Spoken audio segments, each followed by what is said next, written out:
육대장. 신선한 양지, 건강한 대파, 오래 끓인 사골 육수. 육개장 한 그릇에 온 힘을 다하니까 건강하다.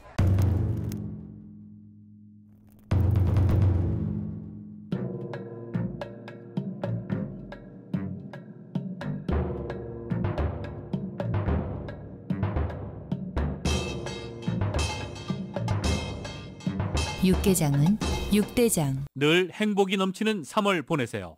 라디오 서울이 함께합니다. 강혜신의 오늘의 미국.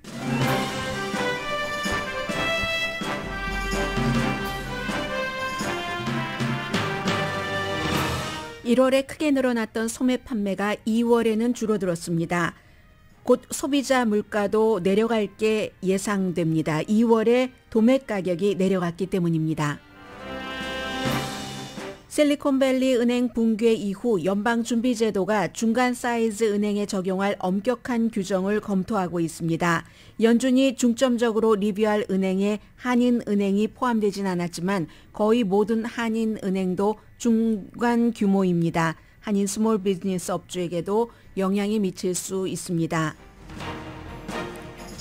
어제 LA 카운티 몬트레이 파크에서 1월에 발생한 총격 사건으로 아직도 충격에 쌓여 있는 아시아계를 위로하고 총기 관련 행정명령에 서명한 바이든 대통령이 오늘은 라스베가스에서 처방 약값을 낮추겠다는 공약을 합니다. 샌프란시스코가 흑인 한 사람당 $500만 지불하는 것을 포함해 지난 수십 년 동안 시 정책이 흑인에게 불리했던 것에 대한 배상안을 상정하자 공화당이 혹독하게 비난합니다. 어제 첫 번째 청문회가 열렸습니다. 샌프란시스코 시가 도시를 개발하기 위해서 흑인 커뮤니티를 쑥대밭을 만들었다는 데 대한 보상안입니다. 여자대학교 웨슬리 칼리지 학생들은 남자로 태어났지만 여자로 성전환한 학생과 또 자신의 성별 구분을 안 하는 사람의 입학 신청을 받아들여야 된다는 결의안을 투표했습니다. 러시아 전투기와 미국 드론이 흑해에서 충돌해 드론이 추락한 사건은 미국과 러시아의 긴장을 보여줍니다. 그리고 미국과 러시아의 주장이 다릅니다.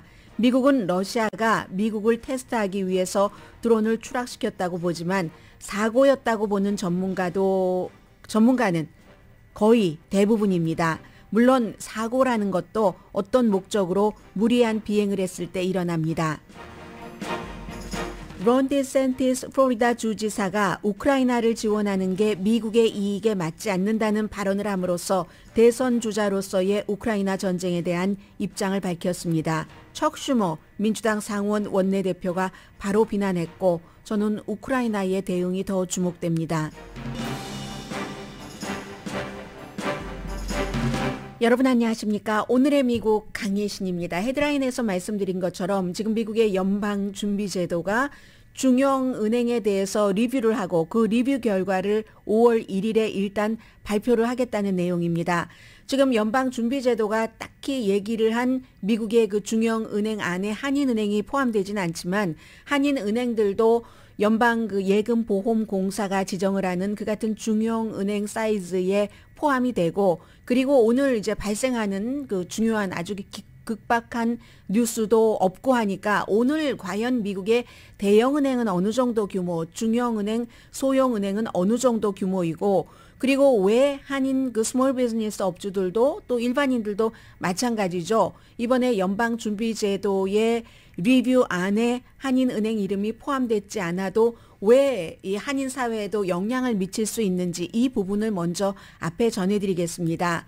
미국의 실리콘밸리 뱅크와 그리고 뉴욕에 있는 샌프란시스코에 본사가 있는 실리콘밸리 뱅크, 뉴욕에 있는 시그니처 은행이 뭐 거의 그 망하다시피 했고 지금 이제 새로운 소유주를 찾고 있습니다. 이 경우에 가장 이상적인 방법이 새로운 소유주가 자금이 많은 소유주가 나타나서 그대로 이제 여러 가지를 운영하는 케이스인데 그 은행 자체는 지금 그 정도의 상태입니다.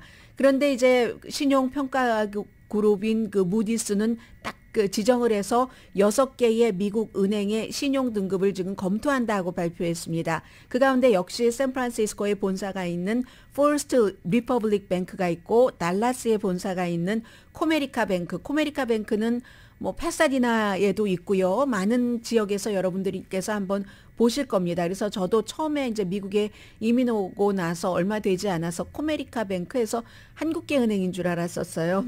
그리고 또 유타주에 있는 시온 뱅크 이런 곳을 말하자면 은행이 갖고 있는 자산 규모와 은행이 투자를 한 것과 그 투자 액수도 있지만 지금 실리콘밸리 뱅크처럼 엄청나게 많은 것을 전부 채권에 투자했는가 이러한 균형 같은 것을 검토를 해서 신용등급이 낮아질 수도 있다는 겁니다. 그리고 미국 내부에서는 지금 블레임 게임이 시작이 돼서 진보 그리고 뱅커들은 연방정부의 규제가 미흡했기 때문에 이런 일이 일어난 것이다 라고 비난을 하고 있고 그리고 심지어 이제 아주 보수적인 매체에서는 게빈 뉴섬 캘리포니아 주지사를 비난합니다. 왜냐하면 캘리포니아의 주지사가 어쨌든 주말 사이에 이런 일들을 연방 그 정부 당국에서 아주 그 신속하게 대응을 해서 일반인들의 두려움을 조금 빨리 없앴다 하는 것에 대해서 박수를 보냈습니다. 그리고 원래 이런 일들이 있을 때 연방 규제 당국이 일단 그 업무를 중지하십시오 하는 것은 주말에 많이 합니다. 혼란을 피하게 하기 위해서. 물론 지금은 ATM 머신도 있고 하지만 ATM 머신에서 사람들이 찾아갈 수 있는 돈은 아주 포켓머니잖아요. 그렇기 때문에 이제 은행이 문을 닫은 주말에 하고 이게 증권시장과는 다른 거죠. 증권시장엔 뭐가 이게 이상해 하면 지난번에 뭐 라비누 같은데 이상해 하면은 중간에 딱 그 브레이크를 걸어버리는데 은행은 주말에 하는 게 사실이고 게빈 뉴섬 주지사가 어쨌든 연방준비제도, 재무부 또 연방예금보험공사에서 FDIC에서 신속하게 처리한 것을 아주 칭찬을 하자 보수 매체에서 뭐라고 얘기하냐면 칭찬을 했는데 본인이 실리콘밸리 뱅크와 연관이 있다는 말은 쏙 빼고 표현이 그렇습니다. 쏙 빼고라는 건데 왜냐하면 이 실리콘밸리 뱅크와 같은 이런 뱅크는 스타트업 회사를 지원을 하기 때문에 스타트업 회사가 우리가 대표적으로 생각을 할 때 테크놀로지 회사지만 그렇지 않습니다. 한인들도 나파밸리에 뭐 투자를 하는 사람들이 있잖아요. 그래서 이 게빈 뉴섬 주지사는 3군데 와이너리를 갖고 있습니다. 실리콘밸리 뱅크가 와이너리에 그 융자를 많이 해주고 있거든요. 전부 실리콘밸리 뱅크와 융자 관계고 그리고 또 하나는 지금 게빈 뉴섬 주지사의 와이프가 어떠한 것을 운영을 하고 기금 같은 것을 기금이 아니라 재단을 운영하고 있는데 그 재단 운영하는데도 실리콘밸리 뱅크가 지원을 했다 해서 비난을 하고 있는데 뭐 두 번째 것은 그렇다 할지라도 첫 번째 것은 뭐 반반이죠. 어차피 실리콘밸리 뱅크에서 사업을 하는 한은 거기서 융자를 받았어야지 되니까 이 부분은 제가 왜 말씀드리냐면 오늘 그래도 조금의 시간의 여유가 있는 것 같아서 어떤 매체에서 어떤 정치인이 됐건 어떠한 일에 대해서 비난을 할 때 과연 이 비난이 완전히 100% 합리적인가 합리적이지 않은가 이것을 봐야지 된다는 건데 이 케이스에는 50%대 50%라고 볼 수 있겠죠. 기본적으로는 주지사가 어쨌든 영향력이 있으니까 샌프란시스코에 본사가 있는 실리콘밸리 뱅크라는 은행에 본인이 거기서 융자를 받고 있기 때문에 와이너리 3군데에 대해서 그래서 뭔가 해줄 수 있는 일이 있다면은 법의 테두리 안에서 해줬을지도 모른다 하는 합리적인 의심은 들지만 이렇게 무조건 그럼 어느 은행에서 받습니까? 스타트업 와이너리인데 그래서 이제 반반이다. 이 점을 우선 말씀을 드렸고요. 의회에서는 법안을 마련하고 있고 연방예금보험공사와 연방법무부가 실리콘밸리 뱅크, 시그니처 은행에 대해서 조사를 합니다. 한마디로 예금 주는 보호를 했습니다. 기본적으로 25만 달러까지만 그 보험공사에서 이게 커버를 하게 돼 있는데 그 모든 것을 일단 자금이 있으니까 그곳에서 커버를 했는데 예금 주는 보호를 했지만 은행은 보호하지 않았습니다. 이 경우에 too big to fail 하지 않았습니다. 실리콘밸리 뱅크에 직원들이 8,500명이 있고 세계 각 지역에 브랜치가 있고 하는데도 기본적으로 연방정부는 예금주만 보호했다. 이건 구제금융은 아니라는 것으로도 해석을 할 수가 있고요. 해서 지금 새로운 소유주를 찾고 있습니다. 자, 그럼 지금부터는 미국에 살고 계시면서 그래도 미국의 뭐 은행이 소형은행, 중형은행, 대형은행이 어느 정도인가, 그리고 이 사태로 내가 거래하고 있는 뭐 여러분들께서 아마 대부분 미국에 사신 지 오래되신 분들은 미국은행 어카운트도 있고 한인은행 어카운트도 있으실 겁니다. 그런 것을 한번 점검하는 것도 오늘의 미국에서 의미가 있을 것 같아서 지금부터 정리를 하겠습니다. 그리고 제가 지금 이제 구분하고 있는 것은 대체적으로 연방예금보험공사 FDIC의 기준을 적용을 했습니다. 작은 은행은요, 연방보험공사나 아니면 그 업계에서 대체적으로 자산이 에셋이 10억 달러 미만인 은행, 이게 이제 요즘에 많이 얘기를 하는, 미국 말로 얘기를 하는 그 우리 로컬 은행이라고 우리는 부르고 있고 한인은행이라고도 부르고 있고 다른 뭐 중국계 은행일 수도 있잖아요. 리저널 은행이라고 부르는 바로 그런 은행입니다. 한인은행은 거의가 여러분들께서 알고 계시는 한인은행은 작은 은행 안에 들어가진 않습니다. 자산이 전부 10억 달러 이상입니다. 20억 달러 이상이에요, 거의.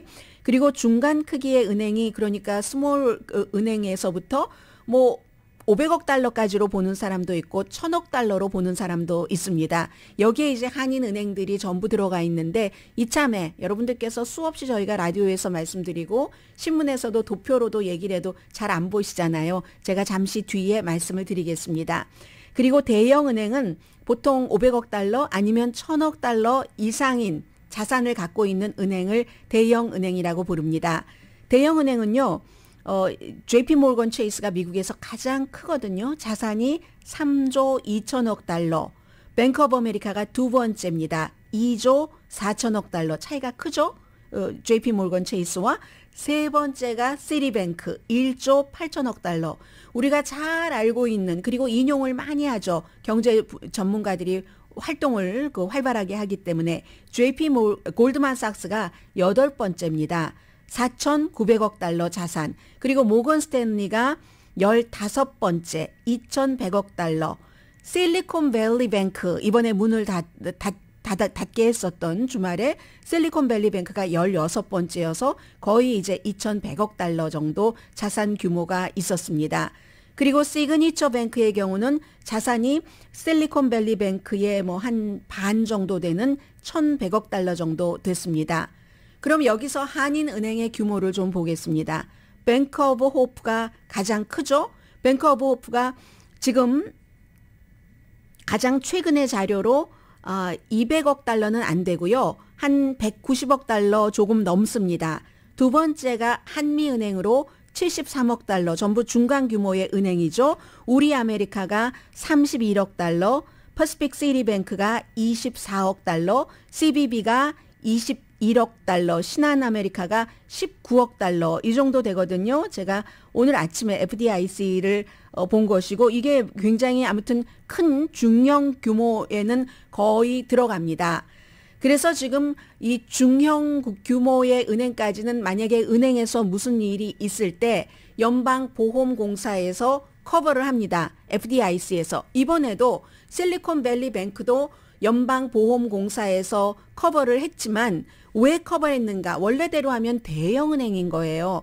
대형은행이라고 볼 수 있는데 대형은행인데, 지금 제가 이번에 몇 번이나 말씀드렸지만 2018년도에 트럼프 전 대통령과 공화당이 이걸 그 규제를 없애버린 그런 것 때문에 아주 대형은행 쪽으로 이렇게 하지 않고 해서 결국은 뭐 여러 가지 규제가 덜 까다로웠고, 그로 인해서 사실은 연방보험공사에서 어느 정도 이제 보호를 한 것도 있고 아주 묘한 것들이 얽혀 있는 거고요.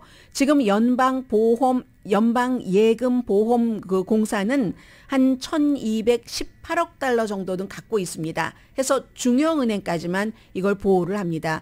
대형은행 같은 경우는 너무 크니까 FDIC가 갖고 있는 것보다 훨씬 큰 은행이니까 3조 달러가 넘고 2조 달러가 넘는데, 그런 은행이 만약에 망하게 될 경우 얼만큼의 자산을 추스릴 수 있을지는 모르지만 연방 그 보험공사에서 커버할 수 있는 그런 규모가 아닙니다. 그렇기 때문에 그럴 때는 정부에서 다른 방법으로 나서서 구제금융이라고 하죠. Too big to fail. 너무 커서 망가뜨리면 큰일 나니까 그렇게 해서 하는 것이고, 중형은행까지는 다 이렇게 커버를 대체적으로 하게 돼 있는데, 연방준비제도가 중간 사이즈 은행의 규제 강화를 지금 고려하고 있다라고 발표를 했고, 이 발표를 하기 전에 월스트리트저널이 사실은 이런 내용은 가장 빠르더군요. 제일 먼저 보도를 했고 파이낸셜 타임즈도 월스트리트저널을 인용을 해서 보도를 했습니다. 중간 사이즈 은행이면은 그것도 이제 그럼 한인은행들도 다 들어가는데, 한인은행은 중간 사이즈이긴 하지만 중간 사이즈 가운데서는 아직은 좀 낮은 단계이기 때문에 모든 것을 다 할 수는 없고, 조금 중간 사이즈 중에서 큰 뭐 이제 자산이 한 어느 정도 1,000억 달러에서 2,500억 달러 사이, 한인은행 가운데서 가장 큰 뱅크 오브 오프가 지금 200억 달러가 안 되니까 그것보다 한 규모가 5배 정도는 큰 그런 은행들을 이제 재검토를 한다는 겁니다. 재검토를 해서 예전에 여러분들께서 2008년도에서 2009년 사이에 스트레스 테스트라는 얘기를 굉장히 많이 들어보셨습니다. 은행권에서. 만약에 무슨 일이 있을 때 2008년도, 2009년도에 폭삭 망해서 엄청나게 재정 상태가 왔으니까 그 당시에 미국 정부에서 구제금융을 주지 않았으면 미국만 망한 게 아니라 세계가 다 망했을 겁니다. 또 구제금융을 할 수 있는 능력이 있었기 때문에 그렇게 했고 그랬는데, 그때 스트레스 테스트라는 것을 만들어 놔서 한인은행들도 엄청나게 까다로웠었죠. 여러 가지가 까다로워졌다가 2018년도에 이것이 이제 트럼프 행정부 시대 때 풀리면서 조금 여유 있어지다가 이번에 다시 조이면 이 한인은행들 중간 사이즈가 다시 검토 재규정 뭐 이런 것에 리뷰에 들어가는 건 아니지만, 그래도 은행으로서는 더 우리도 다시 한번 돌아봐야지 되겠다.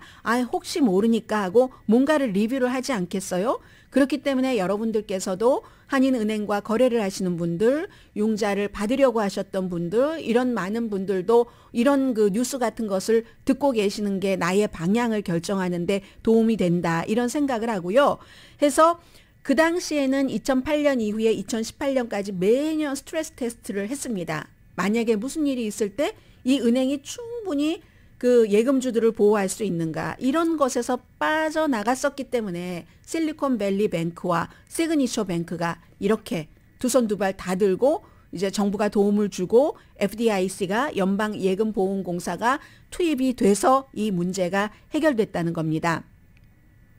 그래서 이제 2018년 이제 나드 프랭크 법이라고 하는 그 법으로 돌아가야지 된다. 좀 규모를 작게 뭐 2,500달러 이상만 딱 눈뜨고 볼 게 아니라 그 아래도 이렇게 이제 평소에도 봐둬서 이 같은 망연자실한 일이 없도록 해야지 된다는 게 지금 미국 정치계 또 금융계에서 금융당국에서는 전부 지금 쳐다보고 있는 그런 일이고요. 이 모든 일들을 마이클 바라는 연준 부의장이 감독을 합니다. 이 사람은 지난해에 9월 달인가요? 12월 달인가요? 연준 부의장이 됐잖아요. 아주 은행권 이런 금융계의 일은 겸손할 필요가 있다라고 얘기를 하더군요. 보수적으로 가야지 된다는 얘기예요. 아주 조심할 필요가 있다라고 얘기를 했고, 제롬 파웰 의장은 실리콘밸리 뱅크의 케이스를 보면은 굉장히 은행이 투명해야지 된다라는 얘기를 다시 한번 했습니다. 그래서 이 같은 것을 리뷰하고 5월 1일에 발표를 하고, 그 사이에 의회에서는 지금 좀 느슨해졌던 은행권의 규제를 강화해야지 된다. 뭔가 이제 그 법안을 많은 의원들이 상정을 하겠죠. 공화당 의원들이 싫어해도 민주당 의원들이 상정을 할 겁니다. 그래서 지금부터 5월 달까지 어쩌면 그 이후에라도 미국의 이 은행에 대해서는 뭐 집을 융자 받으실 때도 그렇고 또 커머셜 뱅크만 하는, 제가 CBB를 좀 전에 말씀을 안 드렸던 것 같네요. 21억 달러 말씀드렸습니까? 말씀드린 것 같네요. 신한아메리카 19억 달러 해서 지금 주식시장이 굉장히 출렁입니다. 마켓이 또다시 이 은행권 이 일 때문에 지금 다우지수가 639, 그 사이에 649.84포인트가 마이너스 나고 있거든요. 아직까지는 3만 1000대를 유지를 하지만 처음에 이 일이 있고 나서 그래도 전체적인 은행 시스템이 망가진 것은 아니다라는 것이 아직까지 이어지는 확신이긴 합니다. 그러나 지금 이렇게 연준부터 재무부부터 연방 그 예금공사부터 예금보험공사부터 전부 들어가서 리뷰를 하기 시작하면 어디서 어떤 일이 터질지는 사실은 장담을 할 수가 없습니다. 지금 퍼시픽 그 스테이트 뱅크 같은 경우가 가장 주목받고 있는 그런 은행인데 그 일을 하다 보면 다른 게 또 나올지도 모르고 또 나올지도 모르니까 처음에 막 내려갔다가 지난주 금요일이었어요. 주식시장 내려갔다가 좀 수습되면서 월요일에 회복이 됐죠. 어제도 그럭저럭 괜찮은 듯 하다가 아직도 완전히 모든 불씨가 꺼진 것은 아니다. 그냥 잠잠해졌을 뿐이다 하는 그것이 그대로 지금 주식시장에 지금 다우지수가 668이나 마이너스가 나고 있으니까 아주 그 큰 폭이다라고 보시면 되겠고요. 자, 오늘의 미국 오늘 이렇게 시작을 했습니다.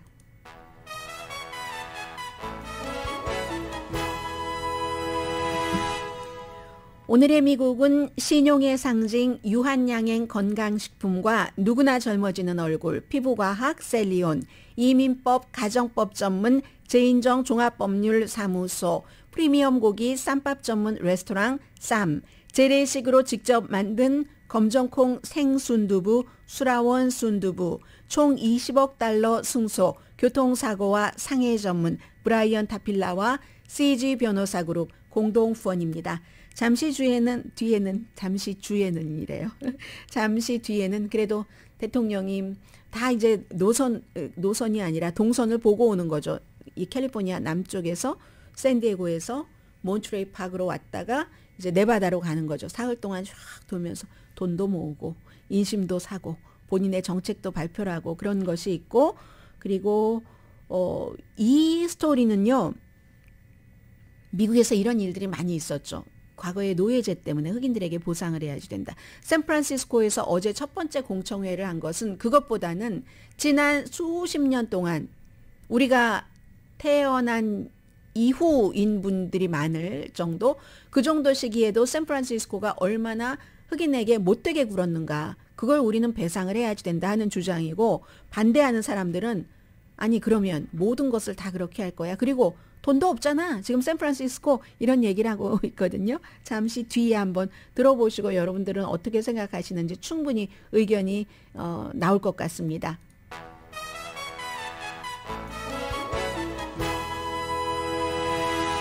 라디오 서울 방송 오늘의 미국 듣고 계십니다. 최희구 선생님 고맙습니다. 여러분께서 저의 그 부족함을 지적해 주시고 채워 주신다니까요. 왜 그 중간 사이즈 그 정도의 은행에 오픈뱅크가 안 들어갑니까? 근데 제가 빠뜨렸는 것 같아요. 왜냐면 아까 말씀을 드릴 때 FDIC 연방 예금 보험공사와 연방준비제도 것을 같이 제가 도표를 보면서 하는데, 이게 그 퍼시픽 시티뱅크하고 오픈뱅크 사이에 은행들이 너무 많아가지고 제가 하이라이트를 해놨는데도 놓쳤습니다. 다시 한번 말씀드립니다. 이번에는 연방준비제도의 자료로 2022년 12월 31일 표를 보고 말씀을 드리겠습니다. 뱅크 오브 호프가 약 190억 달러, 한인은행 가운데서 가장 자산이 많고요. 한미뱅크가 약 73억 달러, 우리아메리카 31억 달러. 우리아메리카도 이름을 못 찾아서 한참 헤맸어요. 우리 W로 시작되는 것을 착각을 해서. 퍼시픽 시티뱅크가 24억 달러, 오픈뱅크와 CBB가 규모가 거의 비슷해서 21억 달러, 신한아메리카가 19억 달러. 신한아메리카는 오히려 다른 은행들이 조금 늘어나는 동안 늘어나는 그 폭이 작거나 아니면 조금 줄어들거나 이런 것을 반복을 하는 것으로 봐서 그다지 마케팅을 많이 하시지 않는가? 이건 개인적인 생각이었습니다. 그런 생각을 해봐서 지금 한인은행에 관해서는 그렇습니다. 항상 제가 뭔가를 빠뜨리거나 어떤 땐 방송하다 보면은요, 방송 끝나고 나가면 야, 이 아이템에서 지금 이 한 문장이 제일 중요한데 이 한 문장을 내가 뺐네? 라고 생각을 해서 너무 좀 바보 같다 하는 생각과 죄책감과 죄송함과 이런 걸 느낄 때도 많아요. 어떤 때는 그런 것들이 항상 기회가 있기 때문에 나중에 다시 리커버라고 할까요? 그런 걸 할 수 있을 때도 있지만 어떤 때는 딱 그 타임이어야지 되는 게 있잖아요. 중요한. 지금 구 선생님 고맙습니다. 네, 한인은행은 전부 중간 사이즈 정도로 구분되는 그런 은행이고요. 바이든 대통령이 어제 몬트레이 파크에 1월 달이었습니다. 그때 이제 9분이 숨지고 11분이 다치셨었죠. 11분이 다치시고 11분이 숨지고 9분이 다치셨던가요? 네. 그 후자가 맞는 것 같습니다. 그랬던 바로 그 볼룸 댄스 룸에서 0.5마일도 떨어지지 않은 곳에서 보이즈 앤 걸스 클럽의 체육관에서 사람들이 좀 많이 모여야지 되니까요.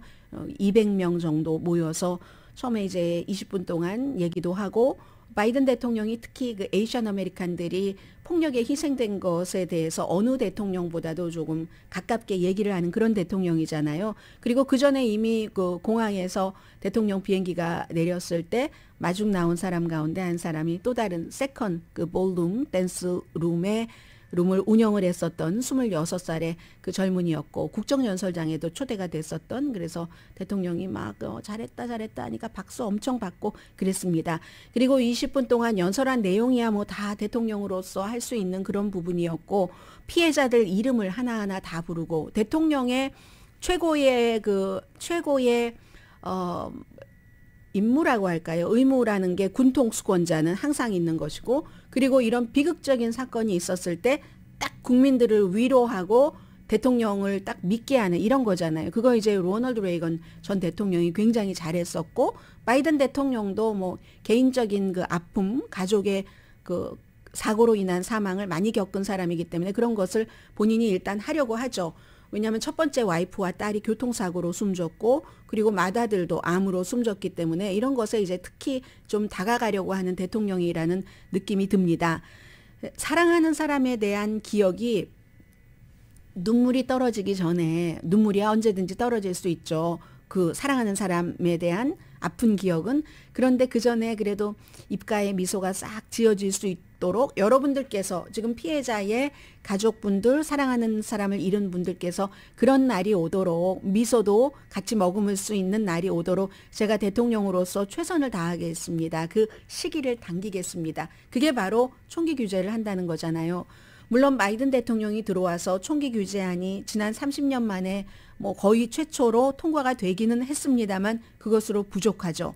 그래서 총포상에서 신원조회를 확인을 많이 하도록 하고 하는 그리고 이제 그렇게 하지 않았을 때 벌도 주고 뭐 예를 들어서 영업할 때 위반하면은 문 닫고 하는 그런 것까지 하도록 그 메릭 갈란드 법무장관에게 지시도 해놨고요. 행정명령에 어제 이제 서명을 했습니다. 그리고 나서 아시안 커뮤니티에 대한 여러 가지 얘기도 했고 가족들도 따로 만나기도 했고 그 일 그리고 이제 바이든 대통령이 다이언 파인스타인 지금은 이제 더 이상은 재선에 안 나온다고 하는 연방 상원 의원과 같이 상원 의원을 했을 때 94년도에 클린턴 시대에 그 살상 무기를 일반인들이 쓰지 못하도록 금지하는 안을 통과시키는 것을 기수처럼 해서 했습니다. 그때 10년 한정판이었기 때문에 말하자면 10년이 지나고 나서 2004년도에 갱신을 해줘야 되는데 그때는 의회에서 공화당이 너무 강했습니다. 공화당이 강해서 아니 살상무기 그게 어떻다고 하면서 안 해줬어요. 안 해준 건 어떻다고 괜찮다는 얘기잖아요. 그래서 10년 동안 살상무기가 일반인의 손에 들어가는 것을 법으로 금지했었던 동안 굉장히 이 총기 사건이 줄어들었습니다. 그 이후에 엄청나게 늘어났죠. 요즘은 제가 말씀드리지 않아도 더 현장에서 자세히 느끼고 계실 분들이 계실 겁니다. 8가에서 사무실에 2층, 3층 이 정도에서 일하는데 바로 앞에 길 앞에서 8가길에서 총 쏘는 거 봤다 하시는 친구의 말도 하시는이 아니라 친구니까 한 그런 말도 저도 들었습니다. 그 정도잖아요. 그래서 살상무기 금지까지 하지 못했지만 어쨌든 가정폭력이라든가 전과가 있는 이와 관련해서 그런 사람의 손에 총이 쉽게 들어가는 것을 막아야지 된다 하는 행정명령은 했습니다. 그리고 이제 샌디에고에서는 호주 영국 총리와 같이 무슨 국방과 관련된 또 중국을 견제하기 위한 뭐 잠수함 팔고 기술도 호주에게 주고 1959년 이후 영국에 줬던 때 그때 이후에 처음으로 핵기술을 전달하는 그런 것을 했고 그리고 몬트레이 파크, 네바다 오늘은 이제 처방약감 얘기가 오후에는 많이 나올 텐데요. 대통령이라는 게 이렇게 중요합니다. 한 40명 기부자가 모였대요. 어제 기금모금 민주당위원회와 또 다른 곳 하나를 본인을 위한 기금모금은 아닙니다. 40명이 모였는데 $100만 모였으니까 한 사람이 얼마 낸 거죠? 그리고 라스베가스에서도 어제 이제 100만 달러 또 모으고 200만 달러 대통령이 한 번 움직이니까 하루 시간상으로는 여기서 끝나고 라스베가스로 가고 해서 하루에 200만 달러는 쉽게 모으네요. 그리고 샌프란시스코에서 저희 라디오 서울 방송 듣고 계시는 분들 많으시죠? 안녕하세요. 오늘 날씨가 로스앤젤레스가 이런데 샌프란시스코는 얼마나 비도 많이 오고 더 춥고 눈도 많이 내리겠습니까? 그건 안전은 여러분들 조심하시고요. 샌프란시스코 슈퍼바이저 위원회에 어제 청문회가 열렸는데 한인이 가셨는지는 모르겠습니다만은 슈퍼바이저 위원회에서 만장일치로 통과시킨 이 안에 대한 첫 번째 공청회가 열렸습니다. 이제 6월 달에 최종적인 안, 지금 너무 방대해요. 내용을 보니까. 그래서 최종안을 마련하기 전에 한 달에 한 번씩은 청문회가 열린다고 하는데 이게 아프리칸 아메리칸에 대한 보상안입니다. 과거에 뭐 노예였었던 그 후손 이것만이 아니라요. 12월 달에 샌프란시스코에서 아프리칸 아메리칸에 대한 보상 자문위원회를 만들어서 딱 만든 것을 슈퍼바이저 위원회가 만장일치로 통과시킨 건데 일단 자격이 되는 아프리칸 아메리칸에게 한 번에 500만 달러를 주고 그 밖에도 100종류의 제한이 있답니다. 이 100종류의 제한 가운데서 몇 개가 채택될까? 그렇게 해서 통과가 될까 되지 않을까는 모르겠습니다. 청문회도 거쳐야지 되고 하니까. 그런데 그 100가지 가운데서 가장 눈에 띄는 게 일단 한 번 500만 달러를 주고 그리고 주택이 한 흑인 가정에게 1달러만 내고 무상으로 준다는 거예요. 이게 가능한지는 모르겠습니다. 흑인 사업주에게 뭐 세금을 아무튼 부분적으로 면제를 해주고 또 의무 교육을 시키는데 학교에서 공립학교에서 아프리칸 아메리칸의 히스토리를 가르치고 문화를 가르친다. 이게 완전히 샌프란시스코가 미국의 서북부고 플로리다가 미국의 동남부잖아요. 그만큼의 거리만큼이나 플로리다주와 샌프란시스코가 다릅니다. 플로리다주는 지금 이게 반대로 가고 있고 샌프란시스코는 플로리다의 반대로 가고 있습니다. 그렇게 한다는 건데 예를 들어서 어제 청문회에서 슈퍼바이저 위원들이 특히 슈퍼바이저 위원장이 그런 얘기를 했습니다. 1960년대와 70년대만 하더라도 샌프란시스코의 흑인 인구가 그 필모어 디스트릭트 잘 알고 계시죠, 여러분들? 거기에 굉장히 많았는데 말하자면 예를 들면 뭐 서부의 할렘 이렇게도 됐는데 막 서부의 할렘인 대신에 흑인의 문화는 있었겠죠. 재즈 문화라든가 블루스라든가 뭐 흑인의 블루스라든가 이런 것들이 있었는데 그런데 이게 이제 나중에 재개발을 하면서 당시에 1960년대와 70년대인데 888개의 사업체가 문을 닫았답니다. 그리고 4,729가구 가정 이런 사람들이 집을 잃어버렸고요. 그러니까 무차별로 흑인에게 좋지 않은 개발을 하면서 말하자면 철거민처럼 쫓아버렸다는 겁니다. 일본에서 우토로에 강제징용 갔다가 터전을 닦고 사는 사람들을 쫓아내려고 했었던 것과 마찬가지로 한국에서 달동네에서 부자 건축가들이 거기에 아파트먼트를 짓는다고 달동네 사람들을 제대로 보상도 하지 않고 과거에 쫓아냈었던 그런 것과 같은 일을 샌프란시스코 시정부가 1960년대와 70년대에 흑인들에게 했다는 주장입니다. 그래서 이 같은 보상을 받을 수 있는 자격이 있는 사람은 18살 이상이어야지 되고 공문서에 적어도 10년 이상 흑인으로 기록이 됐어야지 되고 샌프란시스코에 살았던 적이 있어야지 되고 아니면 또 이런 사람도 있네요. 마약과의 전쟁으로 투옥된 사람의 뭐 후손, 자손이라든가 이런 여러 가지가 증명서가 있어야지 되고 등등 뭐 100가지의 베네핏이라고 하니까 얼마나 많겠어요. 그걸 다 준다는 얘기는 아니고요. 어쨌든 그런데 그러면 한 사람의 지금 뭐 샌프란시스코 도시에 아프리칸 아메리칸이 여기에 해당되는 사람이 몇 사람이 있는지 데이터는 없지만 그러면 돈이 얼마나 필요할까? 샌프란시스코가 7월부터 2026년까지 7억 2,800만 달러의 적자가 있답니다. 아니 이건 지금 적자가 곧 생기기 시작한다는데 이렇게 하려면 어떡하지? 이런 얘기를 하는 사람들도 있고요. 당연히 어제 공청회 시작되기 전부터 샌프란시스코의 공화당들은 엄청 비난을 했고요. 이 안을 미국에서 일리노이주의 에반스턴이라는 곳에서 이 샌프란시스코와 비슷한 이런 것들을 2021년도에 첫 번째로 도시에서 흑인 시민에게 보상을 한 도시가 됐습니다. 그런데 그 에반스턴과 샌프란시스코는 규모가 다르죠. 샌프란시스코는 미국의 주요 대도시이기 때문에 샌프란시스코뿐만이 아니라 캘리포니아는 주정부 차원에서도 뭐 흑인의 후손이라든가 이 여러 가지를 지금 흑인들에게 보상을 한다는 것을 검토를 하고 있잖아요. 이게 이제 진보주에 살면서도 많은 사람들이 반대하는 것도 뭐 이런 부분들도 있고요. 공화당이 정말 혹독한 그 비난을 하고 있죠. 공화당에 비난하는 그런 내용은 아마 이 내용을 들으시면서 여러분들이 갖고 계셨던 그 모든 것들을 통합한 것과 마찬가지에 정말 수많은 비난일 것이라고 보여지고요. 잠시 뒤에는 또 다른 미국이 겪어야지만 되는 웨슬리 대학의 스토리를 통해서 전해드리고 그 전에 이제 경제 뉴스 좀 보도해드립니다.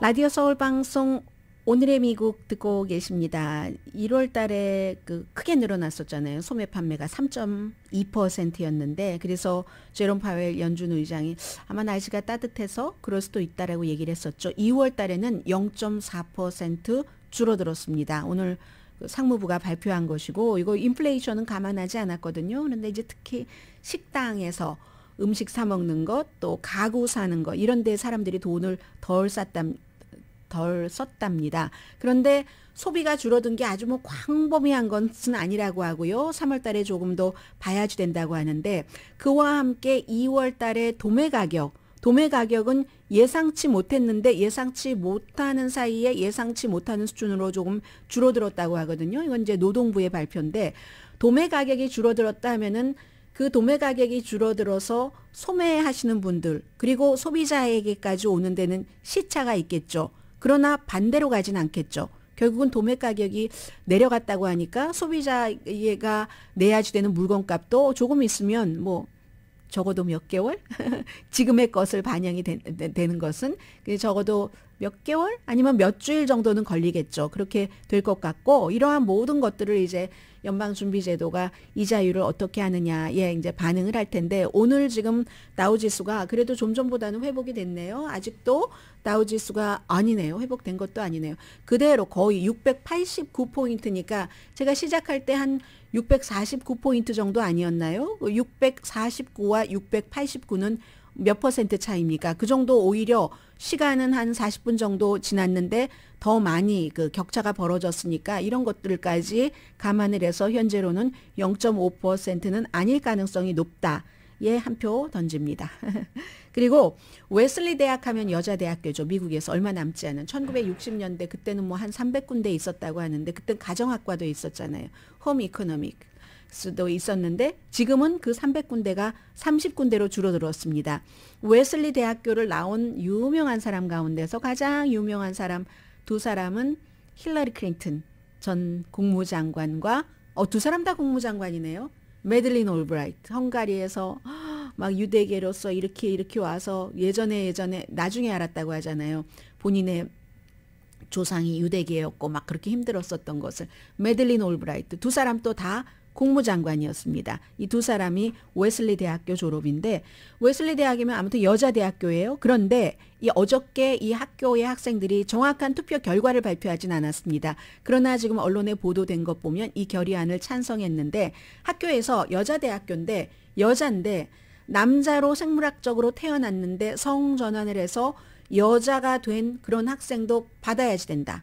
입학 그 요강 같은 게 있잖아요. 그런 것들을 다 고쳐서 그렇게 해야지 된다 하는 것에 학생들이 몇 표 대 몇 표인지는 모르지만 찬성을 했다는 겁니다. 그와 더불어서 의사소통할 때도 뭐 남자, 여자 이렇게 구분하는 게 아니라 뭐 그 동문이라고 한다던가 이 얘기를 들으시면서 굉장히 불쾌해하시는 분들 많으실 것 같아요. 나이 드신 분들 가운데서는 지금 그게 보스턴 근교에 있는 웨슬리 대학교 이 웨슬리 대학교의 학생들만의 생각이겠습니까? 보스턴 물론 진보적인 곳이고 대학촌이 거의 진보적이기도 합니다. 물론 대학촌이 진보적이기 때문에 드물게 보수적인 시각을 갖고 있는 학생들은 굉장히 치열하게 여기에 대해서 또 싸우기도 하죠. 그래서 오히려 토론 능력이 늘어난다고도 하잖아요. 대학교 다닐 때 보수적이었던 사람들이. 왜냐하면 일대 다수화 해야지 되니까 더 효율적으로 상대방을 공략하고 설득시키느라고. 어쨌든 보스턴의 분위기는 이런 겁니다. 현재 정책은 학교의 규정은 태어나길 남자로 태어났는데 여자로 성전환한 학생은 입학 신청하는 게 불가능하답니다. 그런데 태어나기를 여자로 태어났는데 남자로 성전환을 했는데 본인의 성을 구태여 남자다 여자다 구분하지 않으면 입학이 가능하답니다. 여자로 태어났기 때문에. 학생들은 이런 모든 것을 다 없애라는 얘기예요. 본인이 여자라고 생각하거나 여자 남자 말만 안 하고 예를 들어서 그렇다면은 그냥 받아들이라 하는 그런 겁니다. 이 학교에서는 아직 거기까지 가지는 않았고요. 그러나 화장실 같은 것을 조금 뭐 남자 여자 공용으로 한다던가 이 정도는 했고 투표 결과로 입학 정책을 바꿀 생각은 없다. 학교의 대변인의 얘기입니다. 그리고 이 투표 자체가 원래도 구속력이 있었던 것은 아닙니다. 이게 이제 사람들이 반대하는 사람들이 많죠. 어떻게 반대를 하냐면 더군다나 학교의 목적 자체가 여성을 교육하는 거잖아요. 그런데 여성을 교육하는 그건데 말이 되느냐라고 하지만 본인이 여성이라고 하잖아요. 성전환까지 하잖아요. 학생들은 거기까지 포용을 해야지 된다는 겁니다. 그래서 이제 웨슬리 대학 같은 경우는 잘 알려졌지만 매사추세츠에 있는 작은 대학교라든가 뭐 에머스트 대학교라든가 이런 대학교는요. 성전환한 학생들이 너무 많아서 성전환 학생의 피난처로 불린답니다. 캘리포니아주가 무슨 예를 들어 뭐 그 세이프티 주다 해서 뭐 불법 체류자의 피난처다 이렇게 불리는 것처럼 그래서 이제 이게 지금 굉장히 미국에서는 이슈가 되고 있고 이 문제도 언젠간 풀리겠죠. 잠시 뒤에 뵙겠습니다.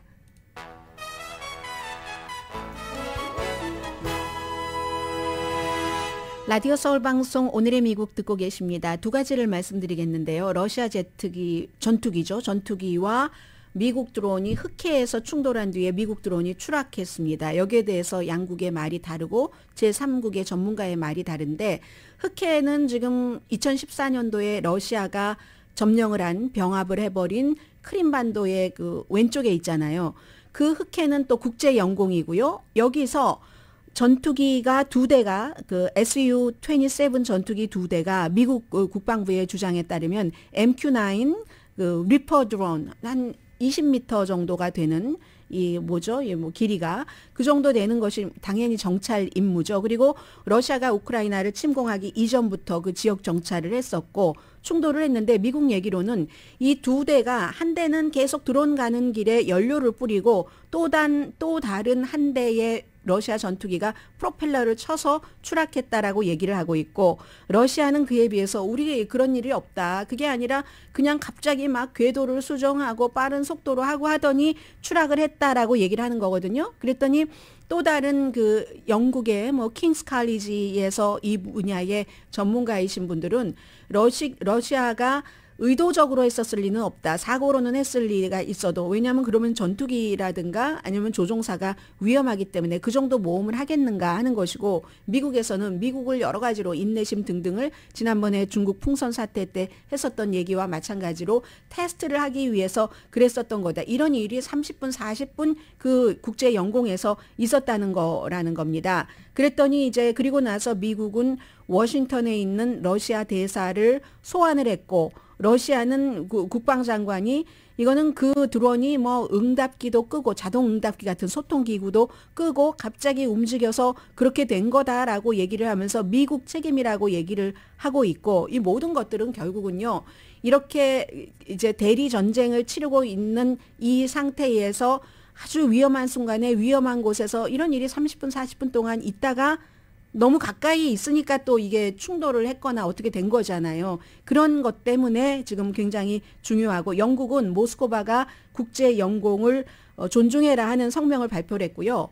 론 디센티스 플로리다 주지사가 터커 칼슨 쇼에 출연을 해서 우크라이나를 지원하는 것은 미국의 이득과 아무런 관련이 없다라고 얘기를 했어요. 그랬더니 이게 공화당 내부에서도 문제인 겁니다. 공화당 내부는 우크라이나 지원을 하지 말아야 된다 하는 사람이 있고, 그러나 반대로 뭐 린지 그레이엄 같은 사람은 그 무슨 소리냐 하는 얘기도 있고, 이 그 론 디센티스의 경우는 그 러시아의 우크라이나 그것은 전쟁이 아니라 침공이 아니라 영토 분쟁이다라고 얘기하니까 공화당의 린지 그레이엄이 아니 그 사람이 해군 복무까지 하고 말이야 그 뭐 침공과 그 영토 분쟁을 모를 수가 있어라고 얘기를 하고, 공화당도 이거 다 이제 국제 정책 본인이 대통령이 되면 우크라이나를 지원하지 않겠다는 말을 하는 거죠. 트럼프와 똑같이.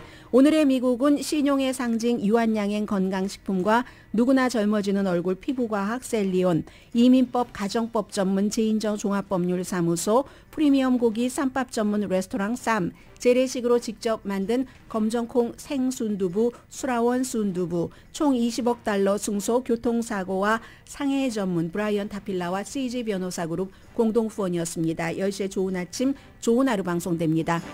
그런데요, 우크라이나가 이 얘기를 듣고 좋을 리 없잖아요. 자신이 있다는 얘기입니다. 론 디센티스를 초대했습니다. 우크라이나에. 한번 와서 보고 그리고 우리와 토론하자. 가겠습니까? 이 사람이 하버드 법대 다닐 때 해군의 자원에서 갔던 사람인데 그거 모르겠습니까? 정치인이 정치적인 말 하는 거죠. 강혜신이었습니다.